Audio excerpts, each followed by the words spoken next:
This is the 260. And Dave, we are the 260 when we have guys like Joe Tippmann about to be picked in the NFL draft. And we are the 260 when we have a badass boy sitting next to us, Jacob Kindig, man. I tell you, talk about a bad boy in the MMA, be fighting for that welterweight title a week from Saturday at Memorial Coliseum. And Jacob, it's an honor to have you on the 260. And we want everybody in the 260 to get behind you. And your story is such a great story. I appreciate it, man. Thank you so much for having me. So let's start, man. Three sports athlete, star at football, baseball. You can do it all. How did you all of a sudden end up fighting in the MMA? Because when you play football or baseball and basketball, everybody tells you you have to control your aggression and not fight on the field. And here you end up as a professional fighter. Kind of take us to that journey and how that happened. Yeah, man. Being a small little white guy in the SAC, you had to be tough. You have to be tough if you want to play, if you want to be on the court. Maybe not so much in baseball, but if you want to be on the field in football. So I've always had that chip on my shoulder and that edge. What brought me into fighting was really the competition of it. You missed playing the sport, so you had to find something. Yes, I quit playing. So I played college baseball for not even 6 months at Indiana Tech. Sure. I quit playing after baseball. being at Concordia for 3 years and gotcha, yeah. for 1. Yes, sir. So I quit playing baseball. Obviously needed something to curb my competitive edge. And this came to mind first thing. I mean, there could be other things you could do. Sure, I'll get into like what drove me into that. Sure, but just a competitive edge. Didn't even have a job at the time. Just kind of playing video games, hanging out. Mom let me chill in the basement, just trying to figure out what I wanted to do with life. Sure. Didn't even know where I wanted to go. I was a psychology major in college. And like I tell everybody, I went to college to play baseball, not really vice versa. Of course. I'm sure a lot of people can relate to that. So, I needed to curb that competitive edge. I was waking up every day. I was like, man, I'm only 18 or 19. At 18 and 19, I feel like you don't even know what you want to do with your life a lot of times. Of course. That's a big time decision to make. I'm 30 and don't know what I would choose if I wasn't fighting, honestly, right now. Sure. My dad coached baseball with a guy named Steve King. Steve King was a professional fighter here in Fort Wayne. So I knew he had a gym. We actually went to UFC 118 or 119 while I was in high school, years before, I never thought I'd be a pro fighter. So years before I even thought about fighting, I enjoyed watching it. We went to UFC 118 or 119. I feel like maybe 119. I always forget those numbers. It was Mirko Krokop and Frank Mir. Oh, Frank Mir was just a bad dude, and man. He's coming up again on the same card as his daughter. Can you believe that? How's that guy still fight, man? Yeah.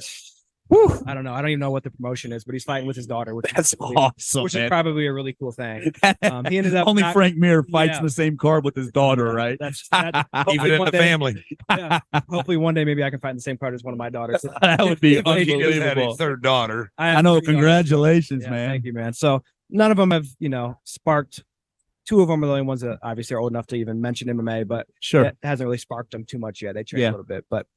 Do you think though, at that age, 18, 19, you were kind of searching for some type of discipline and maybe you found it with the MMA and the fighting? Because once again, he was a 3-sport star. Yeah. And then that ends. He lost it. What happens is that ends for a lot of kids in high school or college, and you're trying to find yourself. Well, he said he's down in dad's basement. Yeah. And he's looking for discipline. Because he's lost it. And he finds the gym. Yeah, I mean, is that kind of how it came about for you? You think just absorbing the discipline, the toughness of fighting? Sure. My dad's preached toughness and discipline into me since I started sports. Like, sure, those ride homes. If anybody knows Randy, that's a true statement. I mean, those ride homes, as you guys, they make memes and stuff over those rides after games that you didn't play well. I could have went 4 for 4 with 3 bombs and a triple, but maybe I pitched like crap, and I'm not. Yeah, I'm Dad's going to hear on about how I pitched. I'm not going to hear about how I hit. So, of course, discipline and toughness is something that's been preached into me for years. So it wasn't hard to grasp that once I got into MMA. But yeah, I think MMA is the hardest sport that I've ever done personally. Of course, wrestling as an individual sport is up there as well, because we have our own individual wrestling days that are a meat grinder. But MMA as a whole is probably the toughest sport I've ever done. It's probably the highest of highs and the lowest of lows. Sure. It's, when you lose, you prepare with the team, you prepare with coaches, but at the end of the day, it's you versus that other individual. man. And you can say, oh, well, maybe my coaches didn't prepare me here. Maybe I didn't have the right teammates to prepare me for this guy's skill set. But at the end of the day, it's man versus man. And when you lose, when you're on the losing side of that, it hurts extra. Yeah, because you put all the time in, man. It's a lot of time, and it's you only out there. I mean, yeah, the coaches and the gym. They train with you. You're out there by yourself. Yeah, I want you to talk a little bit about how important, the gym and the coaches you're with are. But it's just got to be something to be out there all by yourself, man. Yeah. In that moment, man, because you either do it or you don't. 100%. And it wasn't something I was used to. Obviously, coming from team sports. Team sports, Yeah. exactly. So that's why a lot of wrestlers venture over into MMA, and it's a little easier for them. Of course, they have that background, but they have that one-on-one. Yeah, wrestlers, what they go through training wise. Yeah, and they have that one-on-one competition. Yeah, to every take day. on. Whereas, I can't say, oh, I hit well, I pitched well, but my team didn't produce, or I dished 3 corner threes to this guy and he didn't make shots. We lost by 2 points. There's nobody to really put, You can disappear like in a football game or something. Yeah. You can disappear. Maybe the next day when you watch the tape, it's like, what are you doing, Walburn? 100%. But man, I mean, and speaking of that first fight in the cage, man, what was that like when you walked down to the cage, your very first one? I mean, because that had to be a moment where you're like, because we just got oh my gosh, I'm in the cage, man. I just got done with Joe Tippman talking about his, what his brains went through. Yeah. What's going through his stomach. I mean, when you're walking down, what's that that like? So the first fight was 4 days after I turned 20. Wow. I trained for 2 months leading up into that. That's it. Like that was my extent to my. I got this in 2 months, which is not which is nowhere near you needed. No, because I didn't have a background other than being an athlete and being athletic and tough. Sure, I didn't bring anything to the table. Yeah, 2 months ain't going to cut it. 2 months wasn't going to cut it. I mean, I was in the best shape of my life. But the first walk, I had like a train, like an army behind me of like all my teammates, my family, my dad. I had I had like 20 different people. Oh, so like, I'm dapping up 20 people. I think I know where you're going with this. Yeah, I'm dapping up 20 people before I get into the cage, and I'm hype, and the crowd's hype, and I get in there, and I didn't know what to expect. So yeah, of course you have nerves. But I would say the second walk was the most nerves I've had because I knew what to expect. At that point, you know what's waiting for you. Yeah. That's the biggest thing with MMA. And Dave and I talked about it. We were all boxing fans growing up, but it just felt like after Tyson bit Holyfield's ear off and all the nonsense of boxing, guys weren't in shape. But when you watch MMA, man, I can't imagine. You make that walk, there's a monster waiting for you at the other end. Yeah. And so you have got to be ready. 100%. Especially he could be a wrestler, he could be martial arts. Yep. He could be a boxer. Yep. You got to be trained in all 3 levels. Yes, which was an advantage for me because when I started training without the background, I started training everything at once: wrestling, jiu-jitsu, Muay Thai. Wow. So I started training everything at once. So that that can kind of be a benefit in this day's MMA stage, because a lot of guys back then were just kind of, especially at the beginning of MMA, like it's wrestler versus boxer, kickboxer versus jiu-jitsu. Now you're everything. You better know nothing. You have to have. And how hard is that mentally? Because obviously you're in there. You can be aggressive. You can, you feel like you've got a skill set, but it's got to be so mental. It almost, when you watch it, and I'm a little bit of a layman, it looks like it's almost like, who doesn't make that first mistake? Yeah, sure. Yeah, 100%. Obviously, the wrong zig when you should have zagged can in your night, and that has happened to me on the bad side and on the good side. And that's what a lot of people don't understand about fighting, is that we're not just like meatheads that are going in there rock 'em, sock 'em. Like it's very calculated, especially at the professional level. Like, this is my job, and the guys I'm fighting, this is their jobs. And like the guy I'm about to fight, like he owns a gym and runs a gym. Like I'm not fighting guys that just come off the couch. Like, you know what I mean? So it's a lot more technical. Of course, you're watching film and trying to pick up tendencies, but you never really know until you're in there, just like any sport. You guys got schemes. Fighters have schemes too. Sure. Maybe I like to do, maybe I'm more of a Muay Thai guy, or this guy likes to grapple, so I need to watch out for his takedowns, or maybe, this guy, I know that he's going to want to kind of muddy it up and cage wrestle me a little bit. So, you prepare schematically for those types of areas, just like you would any other sport. So there's a lot more that goes into it than just, all right, let me hit this guy as hard as I can, and hopefully he falls. Of course, I'm trying to knock him out quick, but you have to think before you act. The road that you've gotten to this point, your first fight, you lose. Tell us about how with your wife and kids. I mean, how tough is it? Yeah, man, it's tough. My first fight, I didn't have kids yet. Yeah. My kids actually have never been to a fight until the previous one. That was the first time that I allowed my daughters to actually come to a fight. They've watched me on TV. Sure. But my first fight, 4 days after turning 20, 2 months of training. Wow. I fought a guy that was like a seasoned wrestler, and I dominated the first round, had the worst adrenaline dump. I literally was like suffocating in between the first and second round. Yeah. Can't breathe. Couldn't breathe. And as an amateur, it's only 3-minute rounds. So I fought a guy named Bradley Glover, was a vet. He's been around for a long time. He no longer fights that I'm aware of.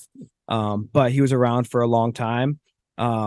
And second round, he dominated me in the second round. I came out in the third round, kind of did what you were just talking about, just zigged when I should have zagged, threw a right hand, wasn't covered on my left side, got flipped, sat down to my butt, and then the ref called it. Yeah. So like a flash knockout. I wasn't like snoring or like anything, like, sometimes it happens so quick. It happens quick. And back in the early days of MMA, it was called novice amateur. So like you couldn't be punched in the face on the ground in your first 3 fights. But those different rule sets. But don't you think, Jacob, that was part of your journey? Oh, for sure. I mean, you had to go through that to get to where your skill set is now. Sure. Yeah, in all reality, I was horrible. Like, wow, I was horrible then. So like to see where I'm at now compared to then, I'm not surprised, because I know what I could do athletically once I committed to it. But the guts to do that, man. And then let me ask you this. That's impressive, the guts. What impressed me about your bio is the moment that you said, you know what, I got to make this my full-time job. Yeah. Like Dave made a great point to me. Dave says in the pre-interview, he says, Joe, he had to quit everything and take on the pressure of making this MMA his career. And that's where I'm going with. I mean, his wife, she's got to be a saint to let you do this. Sure. And how'd you manage the pressure of that? Because I would have had a hard time with that personally, knowing, okay, like I got even more riding on this. Yeah. I mean, that had to be something where mentally you have to be you got to really be tough mentally, brother, to be able to handle that. Like I said earlier, like the ups and downs and fighting is wild. There was many times where I thought about quitting. And sure, I can imagine. The sport just always brought me back in. That just the love you had for the sport? Yeah, the toughness that it breeds, not only like in the training room, but like in life. It makes work easier. It makes being a husband easier. It makes being a dad easier, because nothing compares to getting punched and kicked and doing assault bike sprints and getting choked, and like nothing compares to that. Nothing compares to the toughness that a training room breeds. So life's easy after you've done things like that for so long. So how key is it? You can mention some of your guys. How key is it, the guys you train with and you fight under the art of scrap?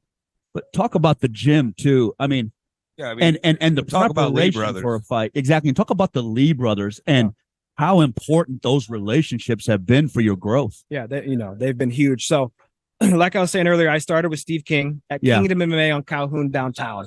I trained there for a couple years. They closed down. Yeah. Him and we didn't have a huge team there. Him and I and a couple other guys came over to Lee Brothers, and I've been in there since, 8 or 9 years now. Wow. So they took me in, open arms. Chris is now my head fight team coach. He's cornered me in 15 of my 20 something fights probably.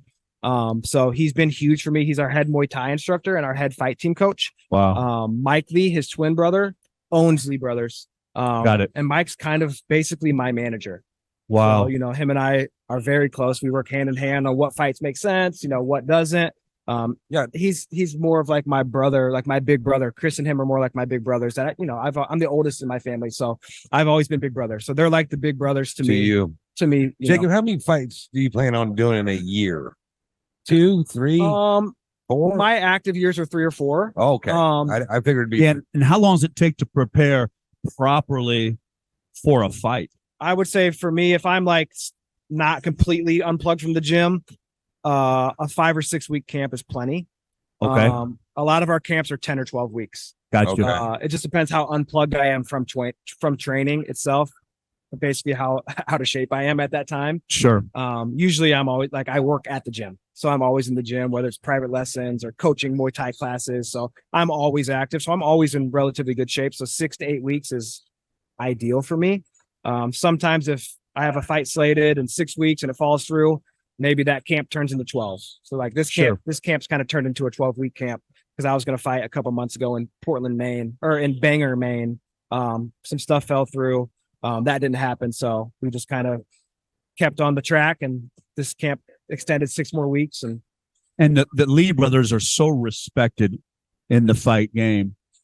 Having them in your corner, is that just like a brotherhood that you can look over or be able to, like, you know, be in the middle of this fight and come to the, you know, in between the rounds to have that much respect? I mean, is it somebody that you would just basically almost trust with your life? 100%. Yeah, that's the great word, is like trust. Like, yeah, fighting is, I mean, people die. You know, I mean, people do die. I mean, you got to trust those guys with everything. Also, you know, God forbid something goes wrong, but those guys got to be like your brothers in the front line. Yeah, 100%. They're in the training room with me for 9 years now, so they know how I click, when I'm on, when I'm off, what they need to say to turn me on.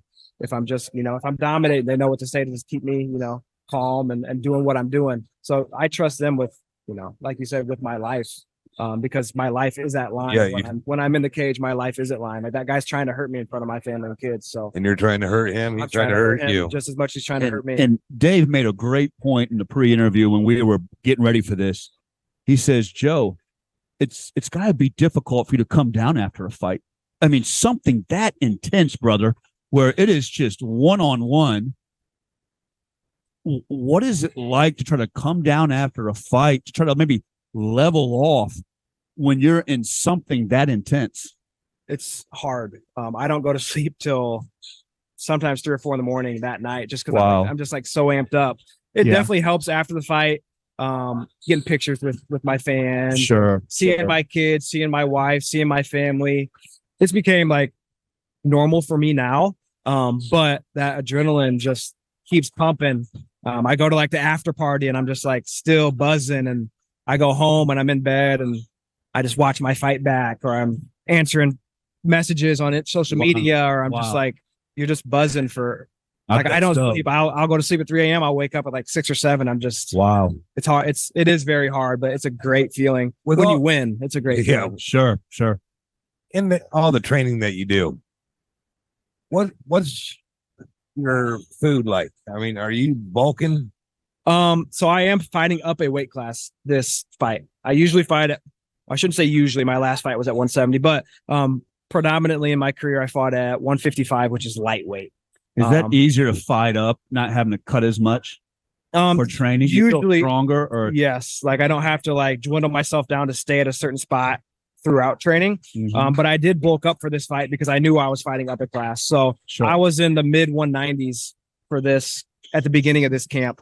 And I'm fighting at 170, but I'm in the mid 180s now. So I've kind of made my descent a little bit. We're kind of starting our water load phase of our cut. So you're mid 180s now. So you'll cut down and hit 170 next week? Yep, Friday next week. Wow. How tough is that, man? And what is that? Like, the biggest thing that people don't realize about you guys is, I mean, we see you guys fight in the cage, and those fights are unbelievable, but I'm always blown away by the weight cut, man. I mean, the discipline, Dave. Come tomorrow. You're talking about 8 days. I'm just blown away by the discipline and how you have to be so careful with that, because first of all, everything rides on you making weight, right? Yeah. You could lose your money. As a pro, you lose money. Exactly. So imagine that, Dave. That's what I'm saying. In 8 days, he's got to get down to 170. And that, honestly, for me, is a small cut. Like, that's a small cut. I gotta be honest. I should ask your wife this. How grumpy are you when you're cutting, man? I mean, I wouldn't be grumpy. That's why we're doing the show today. Tell him, Sonar, I'll be grumpy. Hey, I'm grumpy around and get my sweet tea, man. I mean, that's why not to make light of His it. wife's nut rule was we got to do it this week, but she goes, I don't want him on the air next week. Next Thursday, I'll be all sunk in, and I'd look weird and sick. You know what, though? Joking aside, man.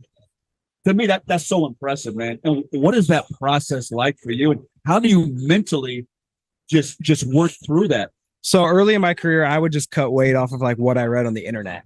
Sauna this, do this. I just tried a million different things. Now we have a weight cut specialist that works for us. His name is Brandon Woody. We call him the mad scientist, is what I call him, what we call him. Brandon Woody, huh? So Woody, yep. Woody.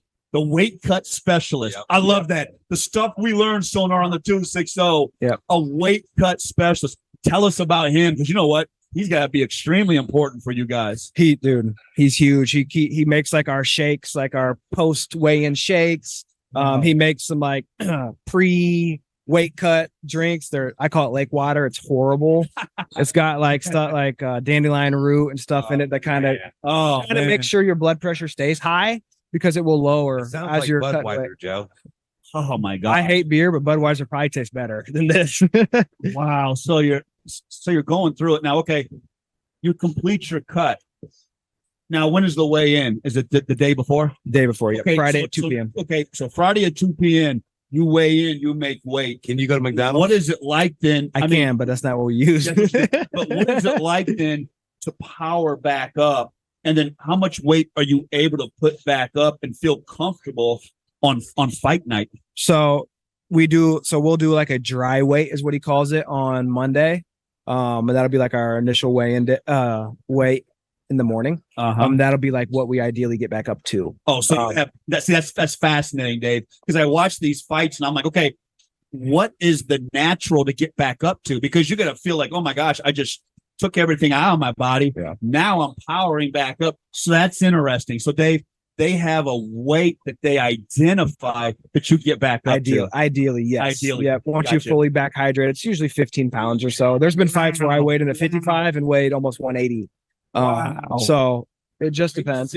I weighed for my Ray Evans fight. So my second pro fight, I weighed like 178 on fight night. And now when your opponent, like when Scott comes out, very respected opponent. Yep. Are you paying attention at all to his size or anything? I mean, does that cross your mind how guys hydrate back up, or you're just not even worried about that? You're focused on your game. I think he's going to have to worry about what I bring to the table more than I worry about what he brings to the table. Just good answer. Just based off the way my fights go compared to his. Like, he's going to be there. He's tough. Sure. I knock people out. He doesn't. I love it, man. So, like, that, Sonar? I knock people out. Look in the camera and say that again. I knock people out. That's right, baby. Now that's content on the 260, baby. Wow. You know, like if you go back, we're going to be sponsoring. That's why we're going to Yes, be sir. there. We're going to sponsor you. Yep. We want everybody at the 260 to come out and get behind Jacob, because you know what? We're going to be there behind you, brother. We're going to have that 260 on your shorts. Yes, sir. Yes, sir. 100%. That's going to be awesome. Man. So, but talk about the confidence, though, man. I mean, just how comfortable you said that, man. Oh, yeah. You know, years of fighting and just the training. Yeah. If you go back and look at my record, like even as an amateur, 80-90% of my wins are by knockout. So like that's what I do. I can do it all, but I definitely prefer to knock people out. My last two 170 fights, 17-second knockout and a minute 20 knockout. So in the first round stuff right there, 17 seconds. Wow, man. It's a cliche saying, but you don't get paid by the hour when you're fighting. So the faster I can make fights, that's what I want. That's what the top level shows want too. I'm definitely win, lose or draw. I won't be boring, and I'll be trying to knock the guy out for 15 minutes. That's what we want, baby. And he knows that, and he's tough. He's never been finished as a pro. Never been knocked out as a pro. He's been subbed. He's never been knocked out as a pro. So I look at that as a challenge. But he's never fought anybody that possesses the type of power that I do. I've watched all of his previous fights and watched. Where's he out of? He's out of Dominion MMA. It's his gym. That's impressive, Illinois. Man. Oh no, I don't remember the exact. He's got his own gym, man. He's a great guy, and he's been around for a long time, just like me. He's been active. He actually just won a title like 4 or 5 weeks ago, in a show that is kind of like his hometown. Sure. Yeah. So now he's coming into my hometown to fight for a title. So that's something right there. This artist scrap what they've done. Yes, to bring the MMA here to the Coliseum. How awesome is that? And tell us a little bit about that, because I'm kind of getting, just kind of learning about a lot of this, but talk a little bit about the art of the scrap and bringing the MMA to the Coliseum, how many fights there'll be that night, kind of what people can expect for those of us that are going to come out to support you. Yeah, there'll be 20 fights, but or 18 or 20 fights, something like that. But like I always tell people, I fought all over the country. I fought for the #1 amateur promotion in the country, Tough Enough, in Las Vegas a couple times. And at that point in my career, that was the best organization I've ever fought for. A lot of shows kind of treat you as like a number, or just like you're a piece of meat, you're going to the fight, you're going to sell some tickets and make them money. Tough Enough and especially Art of Scrap, they make you feel important. They interview you, they post on their social media. They make sure that you're taken care of, and it makes you want to come back and fight for them. We have people that come in from Brazil, all over the country, across overseas, and they want to come back and fight for Art of Scrap. So that says a lot about the organization and the way that they run it. We have a media day, and you have set times where you come in and do interviews, and it's the way they take care of you is awesome. And of course, like fighting at the Coliseum was a dream of mine since I was a kid. Like that wasn't a thing when I first started MMA. The shows kind of sucked. Like where Jungle George's is? Yeah. Yes, that's where my first fight was. That's where your first fight was? It was Broad Ripple or whatever. Broad Ripple. That was I wound up in like a bathroom next to my opponent, right next to me. So like, but think of the journey. Now you get your own locker with your name on it. And think of the journey, brother. Think about your journey. Okay. Toughest guy you ever fought, man. The toughest guy I ever fought is my only pro loss. Johnny Hopper is his name. He's actually fighting for the APFC lightweight title this Saturday. Anthony Pettis' promotion. He was a UFC champion. Him and I main evented his Anthony Pettis' second show, and he finished me. So the first loss that you shouldn't even been in. Sure, I should not have lost that fight. But was what made him so tough, man? And I know you both had mutual respect for each other. Sure. He was 5 or 6-1 at the time. Really, probably, he's a split decision from undefeated. Probably should be undefeated. In a fight that I watched a million times. That I thought I watched it 5 or 6 times, and he could have won. How many hours do you do watching tape? It just depends on how I feel, honestly. Like I've watched Scott a little bit. I watched Hopper a lot more.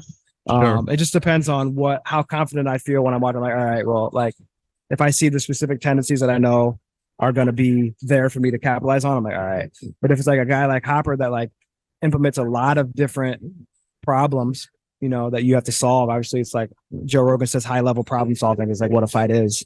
That's exactly what it is. If he presents more problems, like Hopper was a college wrestler, but knocks everybody out. So like he has like all first round finishes as a pro. I think he has 1 3rd round finish now, but at the time he had all first round finishes. So like he knocks guys out, but he also has a collegiate wrestling background. So which side do you want to deal with? You want to stay away from the wrestling with him. Ideally, yes. You don't want any. Yeah, but he did. But hats off to him. He hurt me early in that fight. Like buzzed me, sat me down, and I was kind of like on autopilot. Like I don't remember much of that fight. I was kind of on autopilot. It's a weird thing that happens when you get like caught. Sometimes you just kind of go to autopilot and you're just kind of instinctually fighting. But he fights this weekend. If he wins, he'll probably get signed to UFC or Bellator or somebody big. Wow, that's impressive. He's on paper and skill set wise the best fighter that I've fought. Great answer. Now, when you make the walk to the cage, are you thinking about your family, your girls, your wife, or are you thinking about your boys, the Lee brothers, or are you just zoned in? Are you just zoned in? What's going through Jacob's mind as you just? I mean, what a walk that has to be, brother. What's going through your mind, man? I love it. It's like my favorite part. I like to take in the moment. Like in baseball, do you have a walk-up song? I walk out with a rapper usually, a live rapper. Live rapper. Yeah. Wow, man, yeah. What's that? It's fun. It's really, really fun. The crowd loves it. Like I try to take in the moment and like, I'm not one of those that likes to be real tunnel vision because I feel like if I'm tunnel vision that whole time, that's how I'll fight. Yeah. I like to feel, I want to feel, and I want to see everybody. Like my last fight, I hugged my daughters on my wall. I had a Michael Myers mask on.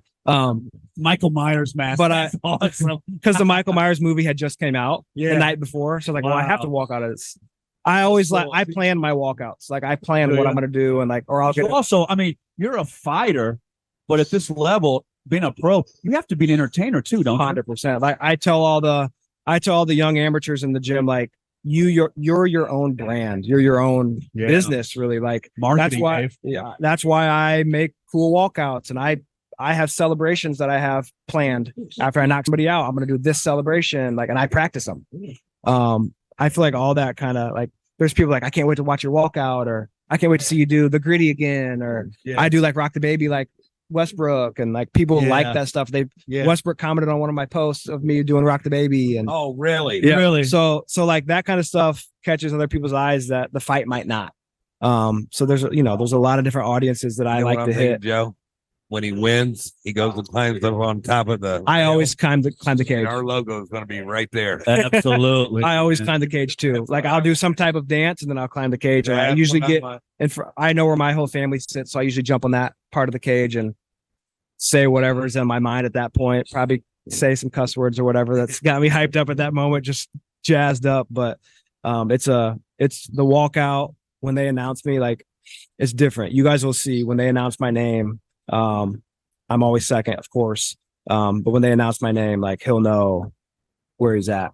That's what. We can't wait for that. Badass. He'll know where he's at. That is badass. It gives me chills when I think about, like, them announce me. Like, I think about it all the time, and I like listen to my walkouts, and I get chills every single time. Like, that's that part. I love that part. I can't wait.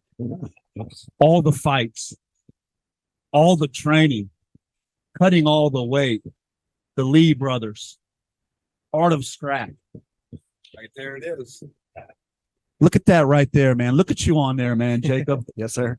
I didn't even have a chance to get your pictures up there. I've been so intrigued with you. I mean, do you think you found what you were meant to do? I do. I really do. Hey, Ben, while we're closing, can you bring those pictures up? And I know after fighting, coaching is another thing that I want to pursue. Yeah. I love if you want to give it back to somebody else, because it feels like when you sit here, you're a person that has come on the program, but you have a presence about you. And you can feel the intensity, can't you, Dave? Oh, my God. And here's a guy who wants to give it back to the next guy. Oh, for sure. I try to. There's some picks. Yeah, I tried. I don't. I don't have a lot of team picks, so I put the one in there that I could find real quick for you. That's awesome, man. But yeah, I try to help, everyone, but especially the young guys that are just learning. Like, I had to learn. I learned from one of my best friends, Jordan Downey. Dude's the most intense, toughest guy that I've ever trained. Look how cut he is. It's amazing, man. And I learned from his journey. I watched his entire pro career, and I learned a lot. Throughout his career, he has like 20 plus pro fights. And wow. Fight black? No, that was just for that photo shoot. That's me versus Hopper right there. Wow, I heard that was just a fantastic fight, man. For him. For me, it was a very bad showing and something that will never happen again. I didn't turn it on for that fight. And that's what it looks like when you fight a guy of his caliber at this level. Sure. There he is with the family. That was maternity pics before the baby was born. I should have put a more recent one in there of like the actual new baby in there, but I don't know that I have that many pics of it. But yeah, so I watched his pro career and I learned a lot from him. We're gonna be right there, Joe. Yeah, we're gonna be right there, and take a moment and get your socials out there, and shouts out to all your people for a moment. No, I appreciate it. Yeah, my Instagram is at Kindig MMA. My Twitter is the exact same, and of course Facebook. Everybody says Facebook's for old people, but I use Facebook all the time. Like, I have a lot of friends on Facebook. My Facebook's obviously just under Jacob Kindig. Then I want to shout out my sponsors, of course, Joe and Dave from the 260. Yeah, baby. Yeah, baby. They're taking care of me, and this is an awesome experience. This has been really fun. I love podcasts, and I watch the Joe Rogan podcast daily, and like being on something like this. I've been on a few podcasts, but never something like we're at a table and I got earphones on. I don't know what am I going to sound like in this. Yeah, people got to come out and check out this multi-format. This is way different and really, really fun. I could sit here and talk all night. I also want to give a shout out to my boy Justin Neal from Neal Power Washing. He's on basically every single picture on there. He's on there somewhere. Awesome. If you guys need any power washing done, I share his stuff on Facebook all the time. But if not, Neal Power Washing. And then my boy Neal Power Washing. And then my boy Sean Johnson. He's running for city council. I don't know anything about politics, so I'm not going to sit here and pretend I do. Yeah, but think about it, man. But think about it, Dave. If the one of the toughest MMA fighters that we've seen suggests a guy for county council, I think that's probably a guy worth voting for, Yeah, right? his name's Sean Johnson. Vote for him. Him and I played high school football together. We've been boys for a long time, so he's one of my sponsors as well. Teach you the politics. There you go. That's right, man. That's right. Well, you know what? We're going to have our rapid fire round coming up. But before that, Dave and I and Sonar and Matt Brumball and Denise and Charlene, all of us with the 260, we got a little something special for you. Okay. If you can zero in on this, this is a 1 ounce silver coin, brother. And silver is a metal that has tremendous industrial use, but it's also a store of wealth. I love silver because silver's independent, man. And silver also has the greatest shine. And brother, nobody shines in the 260 like you with your MMA background. And we wanted to give you this piece of silver just as a token of good luck. And also, next Saturday night, man, you shine bright, baby, because you know what? The 260 is proud of you, Jacob. Thank you, man. I really appreciate that. That's for you, brother. Thank you. Thank you. I appreciate that.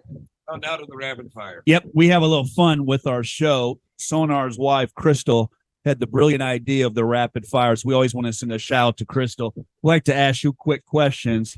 Obviously, 3 girls training. You're a busy man, but what are you watching right now? Or did you finish anything on Netflix just recently?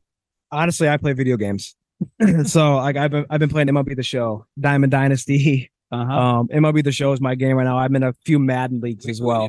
Come up with Joe Tippman. They can be playing each other. Yeah, it's funny because Joe Tippman just said after they finished the workouts at 3:00, man, he's gaming. I was gaming before I came here. I'm gaming, huh? MLB, and I play in some Madden leagues that I ran on Discord, like 32 user leagues. So I'm playing like guys from across the country. So that's awesome. Gaming's been what I've done my whole life. Sports and gaming. So if I'm not at the gym, I'm on Xbox probably. Awesome. What is your favorite restaurant in the fort? LS Teca. Oh my gosh, Dave! Hey, you see that, bro? Every day of the week. I tell you what, that's twice. Hey! Your sponsorship's gonna grow, man. Dave's gonna love you forever. That's Dave's place. LS Teca, baby. Yes, that's been my dad and I. We've been eating there, my whole family, but my dad and I, especially for years, like years. Great answer. Yes. So you want to get juiced up a week from Saturday for that championship fight? What are you listening to? I listen to predominantly rap, but I usually have 5 to 6 songs that are like potential walkouts. If I'm not walking out with the actual rapper. Sure. Wow. So I dwindle those down into a few, but I have my own I have my playlist called Strap Season because I'm fighting for the title. So I have a playlist for each individual fight camp. So I listen to that on repeat, and my kids probably get sick of it because it's cycled through a million different times. But my kids know all the words to a lot of them. But usually it's the most is like when I'm driving home at night from the gym, I turn the radio all the way up and I listen to like whatever I plan on walking out to, and I get chills. And that's amazing. It doesn't matter what, youth, middle school, high school, either MMA. What's your greatest sports moment? My greatest sports moment is probably being Artist Scrap's 2022 Fighter of the Year because that's the hardest I worked for a sport. Sure. I've played in national flag football championships as a younger teen. I've played in huge AAU games. I've played in state championship, national championship baseball games, but anything to do with what I do now, as a career, I worked the hardest for. Like I started from the bottom in fighting. I was horrible. I was horrible with no background. Like my dad was doing baseball, football, basketball with me, teaching me. Nobody taught me fighting but myself, and obviously my coaches. But 4 entities of MMA, he had nothing. It's amazing. And he had to teach himself them all, and he stuck with it. See, that's what's so remarkable. He overcame. Sure, that's what it's all about. Yeah. That's really what the silver represents. It's the shine for shining bright, but it's the ability to never quit and the strength to believe in yourself. And, last question, look in that camera, Jacob. There's a lot of young guys that want to be where you're sitting now, man. Guys dream of being a professional MMA fighter. Look in that camera and tell them what it takes. It just takes consistency, really. Show up every day, get a little better every day. Find the guy in the room that is better than you or is more experienced than you. Ask him questions, take notes. on your jiu-jitsu class, your Muay Thai class, things that you want to work on. Bring into your sparring session stuff that you want to implement in your sparring session to figure out, new ways to do so, not just doing, not just going through the motions. But really what I did was obviously lean on my coaches. Of course, trust your coaches, trust who you're training with. You can learn something from every single person, no matter what their skill level is or experience is. I've sparred with guys that have never fought a day in their life.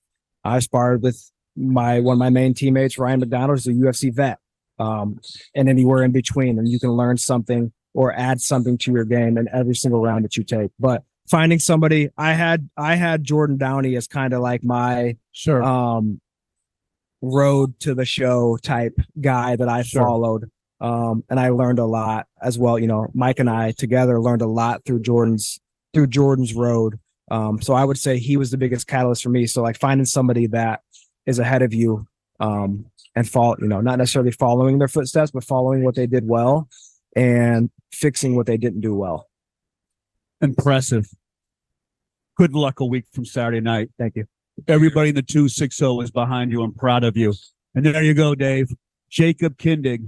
We have Joe Tittman on, who's next week will realize his dreams in the NFL draft. Both these guys. And here's Jacob Kindig. And here's Jacob Kindig, a professional MMA fighter who willed himself to be a great one, Dave. What a show, huh? Can I say one more thing? Yeah, absolutely. Go ahead. Next Wednesday, Tin Caps game. I'm throwing out the first pitch, 6:35 start time. So if you guys want to come out to the Tin Caps game, I'll be throwing out the first pitch. So hope to see you guys there. I haven't thrown a baseball in about 10 or 11 years, but I'm going to be practicing with my boy Dustin Moore, who owns Extra Innings. So I'm going to go over there and make him sit down like a catcher, get his old knees down there, or maybe sit on the bucket like a dad and catch a few maybe bullpen pitches from me. So Jacob, I'm going to tell you, like I told my kids on game day, don't suck. I'm more nervous for this pitch than I am my fight. So I bet you're really. I'm expecting a lot out of myself. Oh my God! I'm trying to bring it. The Cardinals I'm a Cardinals fan. They need some pitching. So hopefully there's a Cardinals scout in attendance. It's like, man, he throws. I bet his nerves are actually higher than for the fight. It's been a long time. You can see it in his face. Well, good luck, brother. Thank you. We're proud of you, man. We're proud of you, man. And Dave, we got some people to thank, don't we? And what a show. Go ahead, Dave. As usual, Mr. Sonar over there pulled this. I was nervous as could be with the Big Joe interview. Thank you for pulling that off. Denise, you don't need to be nervous, brother. I'm here. Oh, thank you. He didn't hear from you come Wednesday night. He calls me up. He says, Joe, I'm really, really nervous about this with Joe Tittman because, the Tittman family's so respected, and we were so excited to have Joe on. And I told Dave, I said, don't worry, Sonar's got it. It's easy when we got our guest here. Exactly. Yeah. Yeah. That's what I was doing. Ben, Zoom stuff. Yeah, Ben in the studio, back you, at the network, rocking it out. Denise, like always. Charlene, always appreciative. All the help you do with set up and tear down. And Joe, once again, we did it. It's a pleasure, man. And thank you, Matt Brumbaugh. I tell you what, nobody shows up with just the energy and the respect that Matt Brumbaugh brings to the 260. And congratulations to you, Dave. And shouts out to Joe Tittman realizing his dreams next week. And shouts out to Jacob Kindig. Yes, sir. Kindog going to get it done a week from Saturday. I tell you what. Yep. Done in one. That's right, baby. You hear it here. He knocks people out.